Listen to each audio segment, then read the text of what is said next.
उत्तर प्रदेश की राजधानी के प्रेस क्लब में प्रेस वार्ता की अखिल भारत हिंदू महासभा के राष्ट्रीय कार्यकारी अध्यक्ष और अन्य पदाधिकारियों ने। नमस्कार, मैं अमित और आप देख रहे हैं हंगामा टाइम्स। प्रेस वार्ता को संबोधित करते हुए राष्ट्रीय कार्यकारी अध्यक्ष रविंद्र द्विवेदी जी ने अहम बातें कही। क्या कहा उन्होंने, साथ ही जिला अध्यक्ष ऋषि त्रिवेदी भी रहे मौजूद। आइए डालते हैं इस प्रेस वार्ता पर एक नजर। किस मुख्य उद्देश्य से रखी गई प्रेस वार्ता, आइए जानते हैं।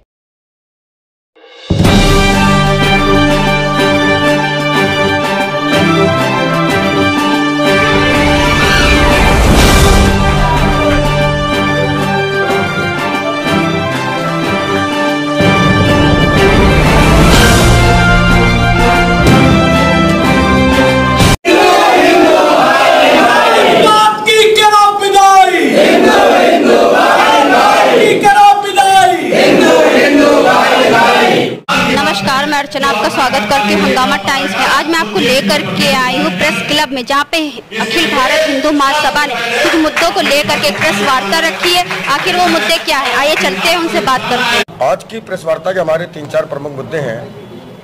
पहला मुद्दा तो जैसा कि आप बैनर पे देख रहे हैं कि उत्तर प्रदेश विधानसभा चुनाव 2022 की तैयारी, उसके लिए हमने ऋषि त्रिवेदी जो अभी तक लखनऊ के जिलाध्यक्ष थे, इनको पूरे उत्तर प्रदेश का प्रभारी बनाया गया है और इनको उत्तरदायित्व दिया गया है कि आप अभी से चुनाव की तैयारियां करें और अपने प्रत्याशियों के चयन की प्रक्रिया भी आरंभ करें, ताकि समय रहते हम जनता के बीच में जाकर के अपनी जीत को सुनिश्चित करें। दूसरा उद्देश्य हमारा है किसानों की समस्याओं को लेकर के।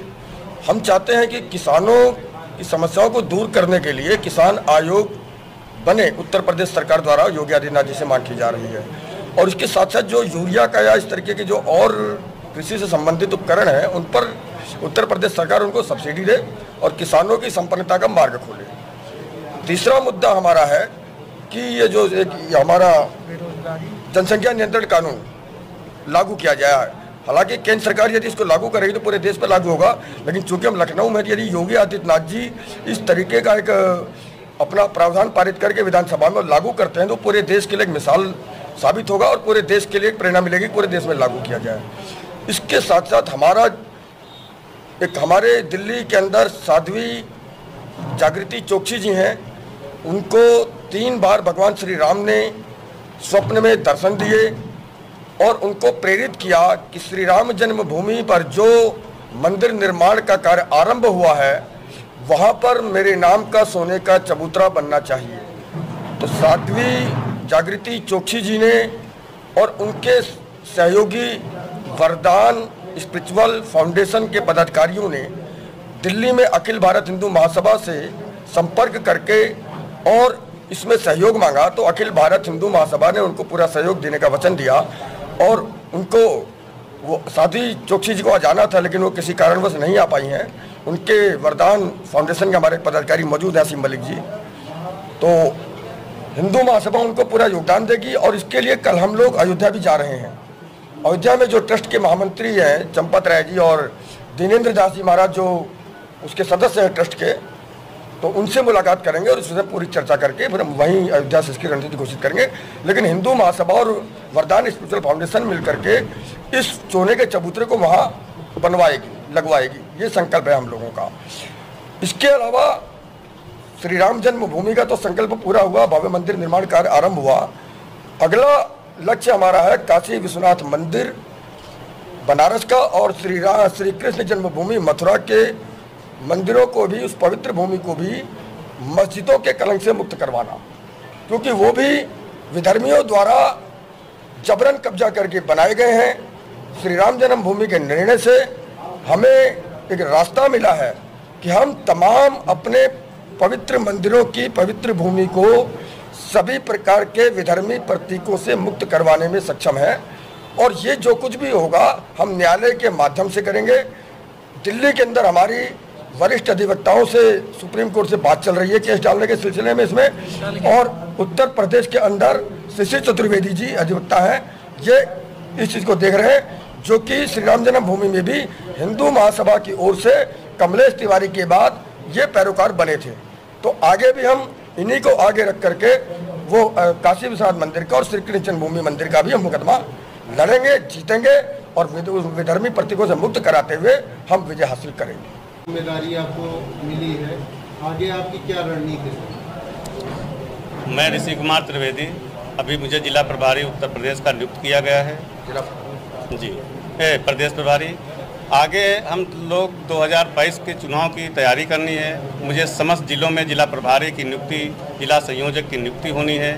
इसी के तहत हम लोग पूरे गांव जा कर के अपना प्रचार प्रसार करेंगे।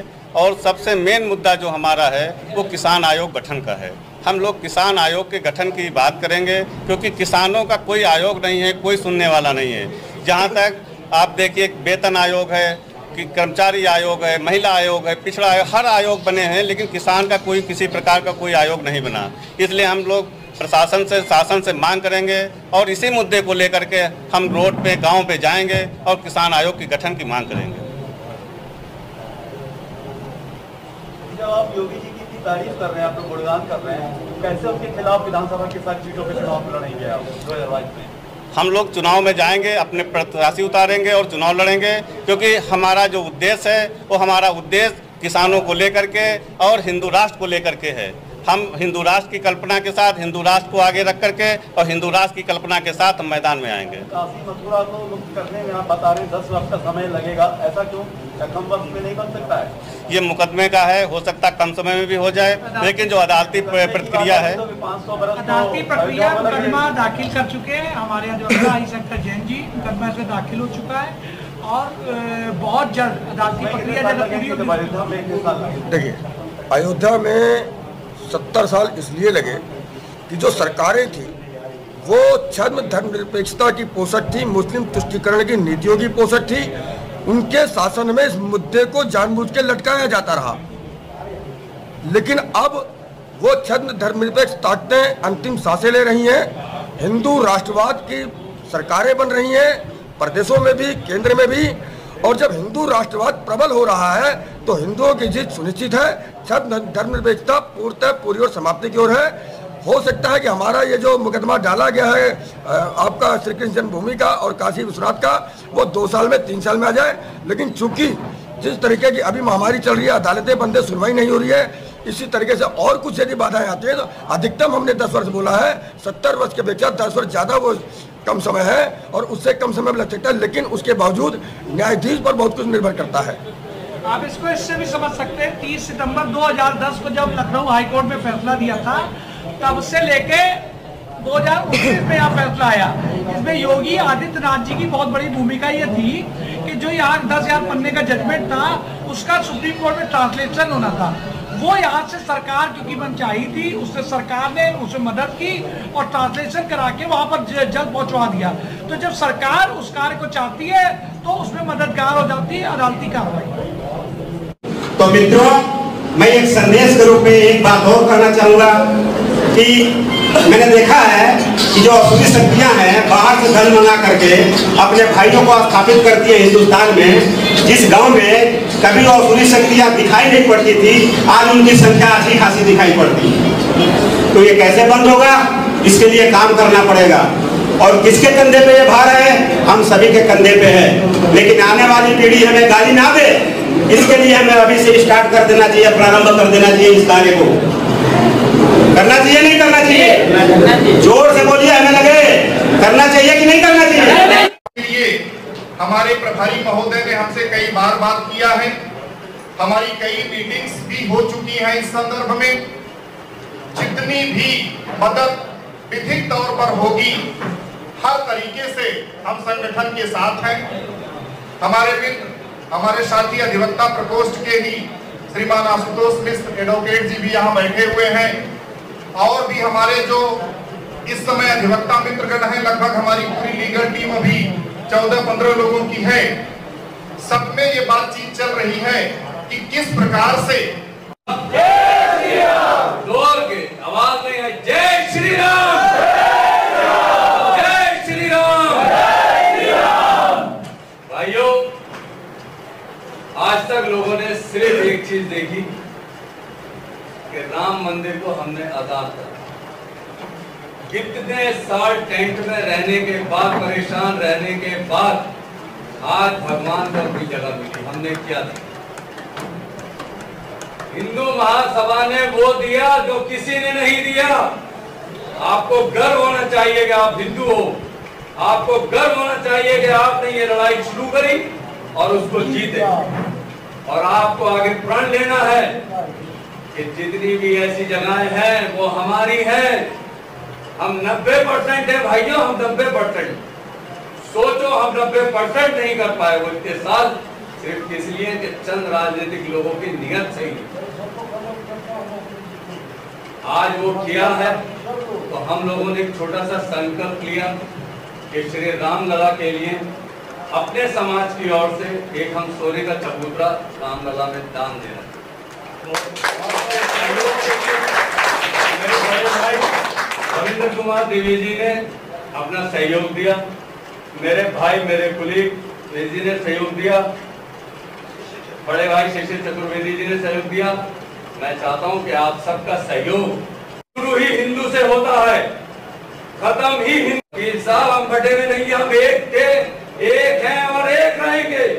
जय श्री राम, जय श्री राम, जय श्री राम, जय श्री राम। और संकल्प करो भाइयों, हमारी इस संस्था को आप नौजवानों की बहुत सख्त जरूरत है।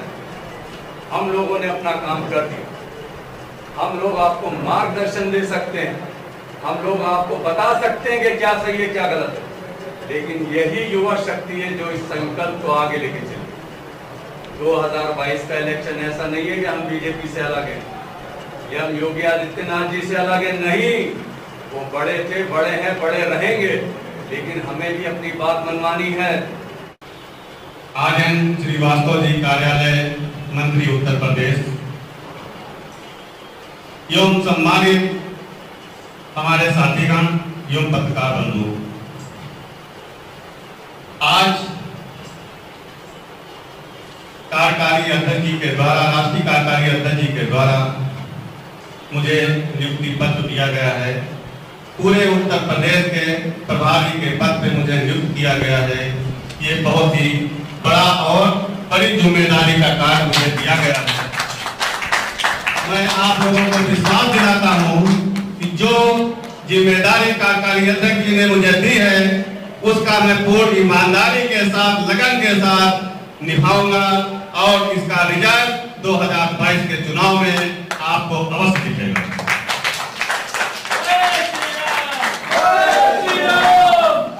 साथियों, ये जिम्मेदारी में मैं अकेला इस लड़ाई को जीत नहीं सकता, मैं अकेला इस लड़ाई को जीत नहीं सकता। यदि है आप अगर मेरे साथ तो मैं हार नहीं सकता। साथियों, आप सभी का सहयोग, खासकर जो हमारी छात्र टीम है, इसका मुझे बहुत सहयोग चाहिए होगा, क्योंकि ये मेरी जान है। जब तक युवा वर्ग मेरे साथ नहीं रहेगा, मैं कोई काम, मुझे हर काम अधूरा दिखेगा।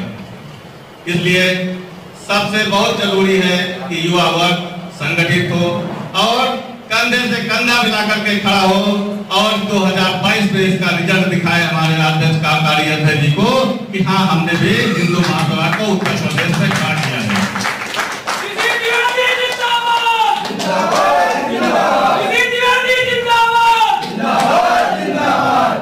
जैसे कि छात्रों के लिए काफी समस्याएं हैं, आज हर जगह पे सभाएं हो रही हैं, फीस माफी को लेकर के धरना हो रहा है, प्रदर्शन हो रहा है। हिंदू महासभा में आप लोग आगे बढ़िए, हम सभी लोग आपके साथ हैं। मुख्यमंत्री जी को ज्ञापन दीजिए, जैसे भी वो रोड पे आइए, हिंदू महासभा आपके साथ है। फीस माफी से लेकर के हर संघर्ष में छात्रों के साथ हिंदू महासभा खड़ी दिखेगी। इसी के साथ किसानों की समस्याओं को लेकर के, जो किसान आयोग के गठन की मांग को लेकर के हम लोग गांव-गांव तक जाएंगे और सबको जागृत करेंगे कि आप लोग हिंदू महासभा के साथ आइए। हिंदू महासभा किसान आयोग का गठन अवश्य करेगी। इसी के साथ साथियों, एक बहुत बड़ी चुनौती है हमारे यहाँ पे उत्तर प्रदेश के अंदर, जो बिजली की है, लाइट की है। यहाँ पे 5 से 7 रुपए, 8 रुपए यूनिट बिजली का जो घरेलू कनेक्शन है उनका बिजली का बिल आता है प्रति यूनिट। इसको 2 से 3 रुपए किया जाए, क्योंकि इतनी मांग बढ़ती है कि गांव के लोग जो हैं, गरीब लोग जो हैं, इनको बहुत दिक्कत होती है। इससे इतना महंगा कहां से देंगे। फिर इसके बाद ये जो इलेक्ट्रॉनिक मीटर लग रहे हैं, इसमें तो और भी बहुत बड़ी मांग है। एक के घर में 2-2, 4-4 हजार रुपए का तो बिल आता है। यही दिल्ली की सरकार है जो बिजली के बिल को माफ किए बैठी है, और हम लोग उसको 5 से 8 रुपए यूनिट दे रहे हैं। क्या कमी है मेरे प्रदेश में? लेकिन इसके लिए भी हम लोगों को संगठित होना पड़ेगा। बिना संगठित हुए हम लोगों की कोई सुनने वाला नहीं है। आप लोगों से यही अनुरोध है कि आप लोग संगठित होइए और प्रदेश को मजबूत बनाइए, हिंदू महासभा को मजबूत बनाइए। साथियों, इसी के साथ एक बहुत ही जरूरी चीज है गौवंश। गौवंश की सुरक्षा एवं सम्मान। सड़कों पर आज गायें घूम रही है, इधर से उधर जा रही है, कितने एक्सीडेंट हो रहे हैं। इसको लेकर भी सरकार को चेतना चाहिए, सरकार को देखना चाहिए। पूरे खेत फसल किसान तैयार करता है, छोटी से करके बड़ी करता है, और गाय को चट्टा आता है और उसको नष्ट कर देता है। किसान बर्बाद हो रहा है। इसका जब तक कोई कठोर कानून इन गांवों की सुरक्षा के लिए नहीं बनेगा, गौशाला नहीं बनेंगे, ये गाय को गौशाला में नहीं रखा जाएगा, तब तक हर किसान ऐसे ही बर्बाद होता रहेगा और योगी जी को, मोदी जी को कोसता रहेगा। इसलिए सबसे बड़ी जो चुनौती है किसानों के लिए, कांटे लगाते हैं, पहरा देते हैं, बचाते हैं, उसके बाद भी इनको धोखा पाते हैं तो किसान साहब गाय खेत को साफ कर देती है। ये बहुत बड़ी समस्या, जटिल समस्या है जो उत्तर प्रदेश के अंदर गाय और पशुओं को लेकर के है। इसके लिए कठोर कानून बनाना चाहिए, कठोर कार्रवाई करनी चाहिए, जिसके तहत ये सरकारें इस पर ध्यान दें और इससे निजात मिले। इसी के साथ जनसंख्या नियंत्रण पे भी तो हमारे बहुत प्रवक्ता जी ने बहुत कुछ बोला है, और हो सकता है सरकार इस बिल को जल्द लेके आए। साथियों, इसी के साथ मथुरा और काशी की बात भी तो हमारे कार्यकारी अध्यक्ष जी ने कही चुके हैं। वो तो होना ही स्वाभाविक है, वो उसकी तो हमारी जन्मसिद्ध अधिकार है लड़ने का, और हम लड़ते रहेंगे।